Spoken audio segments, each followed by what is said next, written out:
Meanwhile, demonstrators have gathered in the Finnish capital to protest against U.S. President Donald Trump's visit to the country.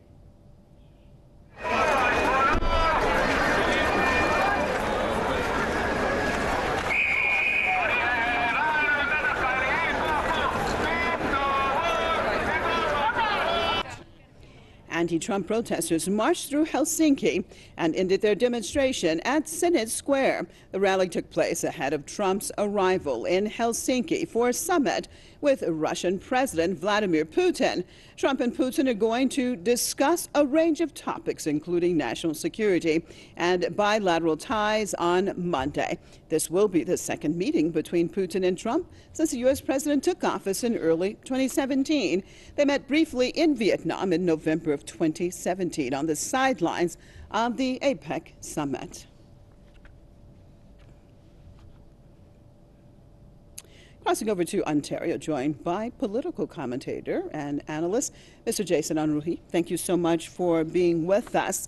Well, of course, you've seen more protests in dealing with Trump now this time arriving in Finland. And of course, we've seen that throughout Europe. The significance of the Europeans protesting en masse as they have. And then I want to talk a little bit about the upcoming summit and your perspective on that.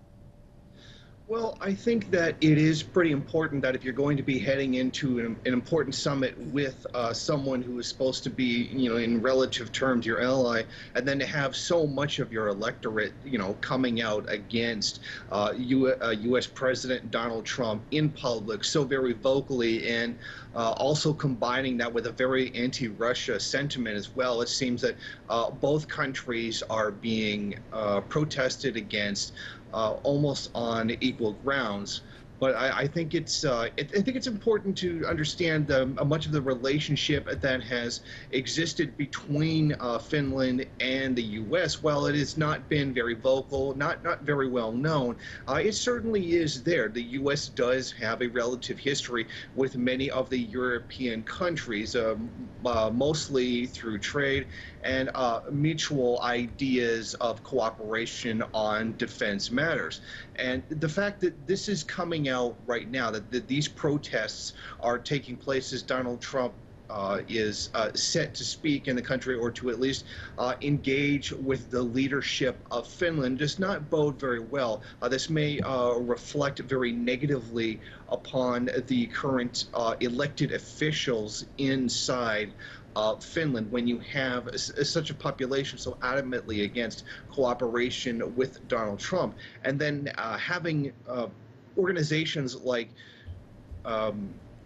Amnesty International coming out and demanding that the issue of human rights regarding many of the policy decisions of Donald Trump being carried out, and then making those demands to the Finnish government does not reflect very well. I think that the leadership in the country is faced with a kind of a difficult position of trying to get along with their ally, the United States, the best they can, while having to deal with a voting population that seems very much against the idea. Trump's been very hostile towards many European countries, and the idea of many of them trying to stand up for themselves against Trump's recent trade gaffes, throwing away long-standing trade ties between various countries.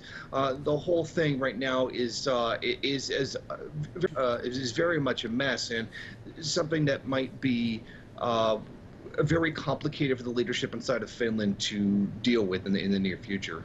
And really briefly, your idea on this upcoming summit, do you see it overall as something positive or not? Well, I mean, I guess it depends on your perspective. From the perspective of the Finnish people, I would suspect probably not. If it were successful for Donald Trump, we could probably see some kind of cooperation between the two countries against many of the other countries which the United States is currently engaged in hostilities with, Iran, the DPRK, Venezuela, etc. I mean, we should acknowledge that Finland is a junior partner in the imperialist structure power in the world, and is certainly willing to lend a hand, at least to some degree, to that primary imperialist power, the United States. So that kind of thing, I'm certain will probably come forward to some kind of cooperation. Okay. There will. All right. Well, thank you so much. Sorry to interrupt you. We're out of time. Appreciate you being with us. Out of Ontario, Mr. Jason Unruhe, political commentator and